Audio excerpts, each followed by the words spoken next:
How did y'all get Barack Obama in the video? That's all I want to know. Hey, check on that one too. That's an important part of the whole story too, because that's a real important part of the story because that changed a lot of things.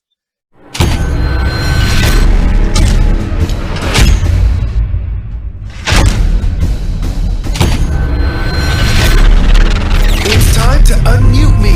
Unmuting now.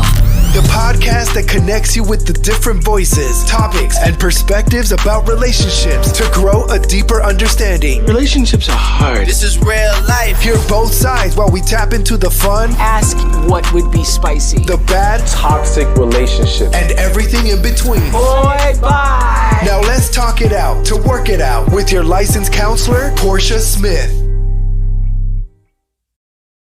Hey, we got the word on the street. Unmute me. The latest gossip and the tea. Unmute me. Don't turn me off. Let me speak. Unmute me. You'll tune in every week. Unmute me. We got the word on the street. Unmute me. The latest gossip and the tea. Unmute me. Don't turn me down. Let me speak. Unmute me. You'll tune in every week. Unmute me. Right. What's going on, folks? What's going on? Unmute Me Podcast. Wonderful Miss Portia Smith. About to kick this thing off. We got a good show for you. All right. Special guest tonight and a whole lot of fun. Anyway, you do your thing. Take it away, Miss Portia. Hey guys, I'm Portia Smith. I'm your host for tonight, and we are excited to have our special guest, DC Glenn, here with us tonight. But first, I want to introduce everybody to you guys. We have Dr. Lattimore with us today. We have me at the bottom. We have Mr. 4th of July, and we have Aya Wise with us. Like I was saying, guys, I miss y'all. We haven't seen y'all in so long, but we're back and we're ready. And Miss Renda, she's out today. I do want to say our condolences to her for she had death in her family, and we do want to say condolences to Renda for being out. And we're gonna get it jumping now. She usually does our keeps and for the streets, but I'm gonna do it tonight for her. I may not be as good as Miss Renda, guys. Y'all hold it down. We got it. We got you. We have two topics for you guys today. The first one, basically, there's a guy who said that I think he's been married for about 2 years, and his wife, she's wanting to sleep with another man. So he's trying to figure out, is he stupid to allow her to actually do that? You ain't got to read the rest of that. It went wrong right here. Nah, go ahead. Wait. Let me tell you. He said he's kind of open in a way to the idea of it, like it's her being sexual and stuff like that. I think it's kind of kinky to him in a sense, but at the same time, he hates the fact that anytime they get into an argument, she's always bringing it up and always saying, well, you just mad because I want to go sleep with other men. So what do you guys think about that situation? So Mike, you have your finger up and your hands up. What do you think? For one, this is what's wrong with him. And for two, if you go to your favorite adult XXX site and you type in the word cuckold, that's what he is. He like to see his wife get banged by other people. That's why he open to it. I'm sorry, I just gotta tell it how it is. What do you think about that, Tiffany? Would you be open to something like that? And well, I open to it? Yeah. No. But it sounds like he just want to, he's okay with being in an open relationship. But my thing is, she should not bring it up whenever they have an argument because he's giving her that opportunity, but then she's also using that against him as well. I agree with, with Mike on that. There are people that's what they like. I don't have, any issue with that if that's what he likes to do. My only thing is, knowing that she continues to bring it up, it's gonna get to the point where he's gonna not wanting to do it anymore. It's not gonna be anything like a sexual pleasure for him anymore. But right. Let them do it. So do you think she's for keeps or she's for the streets? Streets. Man, she for the streets. Well, I think we all can agree on that. She's for the streets. And I honestly think he just need a reason to break up with her or leave her. So if he like, go ahead, baby, go ahead and do that, so he get all the ammo he need to leave. That would be Right. something to me. Right. I like street meat. Yeah, ain't no man either that or ain't no man wrote that. Some lady wrote that for entertainment purpose. You think so? Yeah. Yes, I do. Man, good. We got another one. Yeah, okay, we're gonna go to the next topic. So All right. the other one is a female, and she said that she's been engaged for about 2 years, and her boyfriend is constantly checking out other women.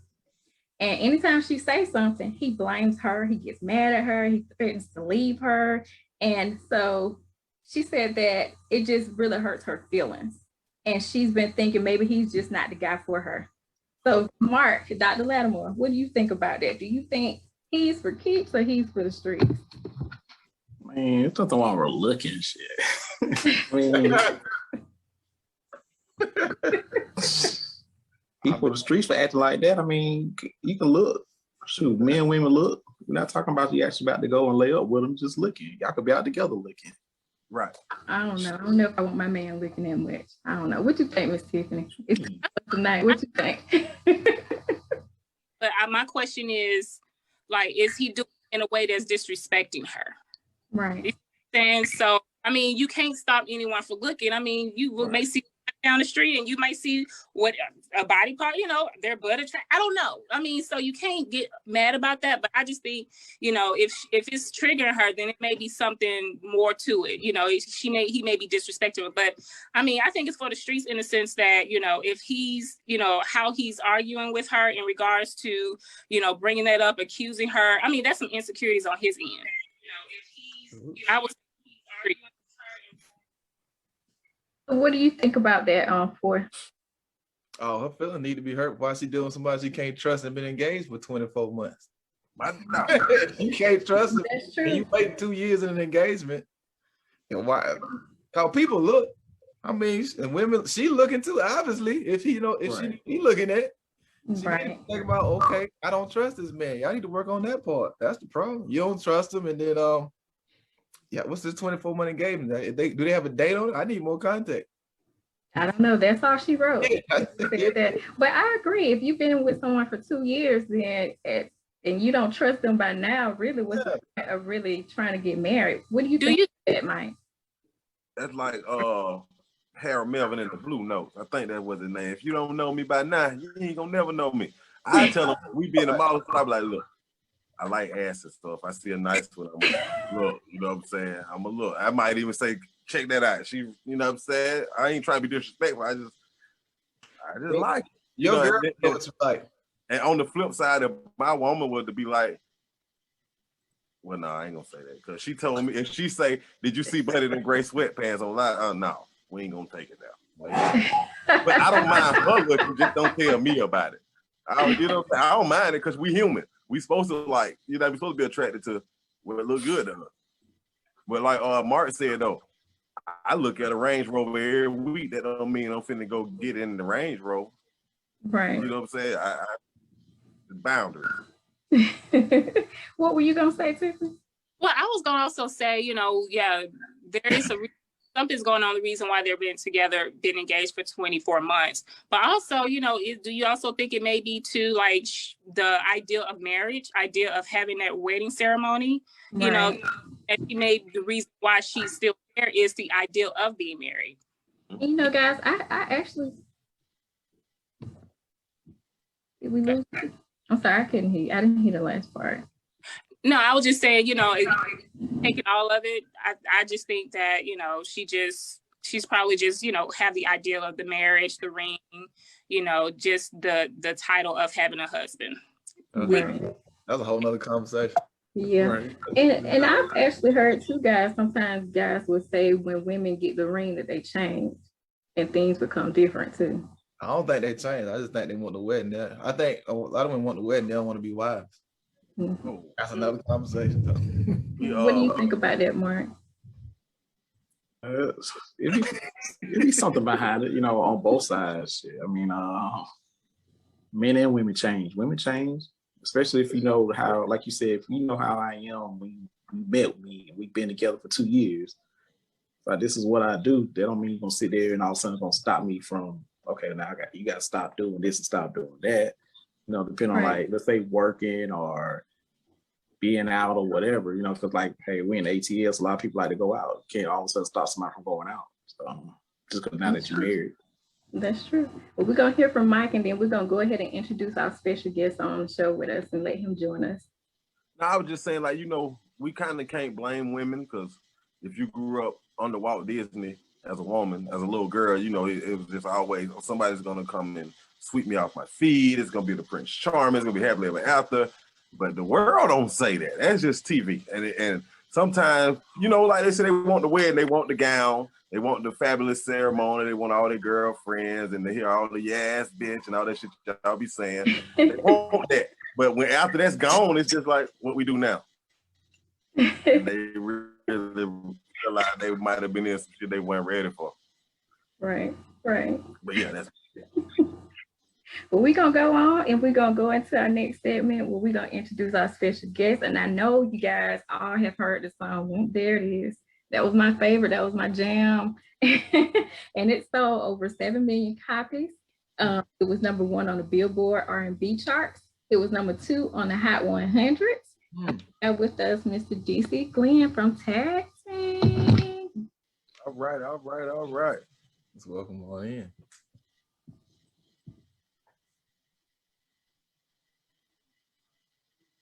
There we go. Hey, yeah. I need his photographer. Right. Right. Right. That's like Don't be playing. a movie poster. I don't be playing what I'm playing for. Right. What y'all got going on tonight? Hey, how you doing? Hey. That much. Oh, wonderful, boy. Y'all got a whole gang, don't you? We missing one. Got a whole crew. Oh, boy. Let's see I'm here. so glad that you can join us today. Get my mic sounding nice. 1, 2. Check. Oh, you clear, boss. Good stuff. Yeah. All right, what's going on? Y'all good? Yes, sir. How about you? Yeah. Man, good to be here. Yeah. Glad to have you, a real legend in my eyes. Man, Oh, no, that Yeah. is in my eyes. That's the truth. okay, come You on know now. what I'm saying? You can go, it ain't a sport game in where I'm from in Middle Georgia. You can go to, and when somebody dunk, woo, Hey, I just be trying to get this paper, dog. That's all. That's all I'm trying to do. Hey, I'll man. be ain't kicking nothing wrong up with no that. dust. Ain't You nothing know what wrong I with mean? I just try to get this paper, man. That's all I'm doing, man. That's all good. Hey, got a question, man. It's been bothering me for years. Yeah. How did y'all get Barack Obama in the video? That's all I want to know. Hey, man. Gotta check on that one too.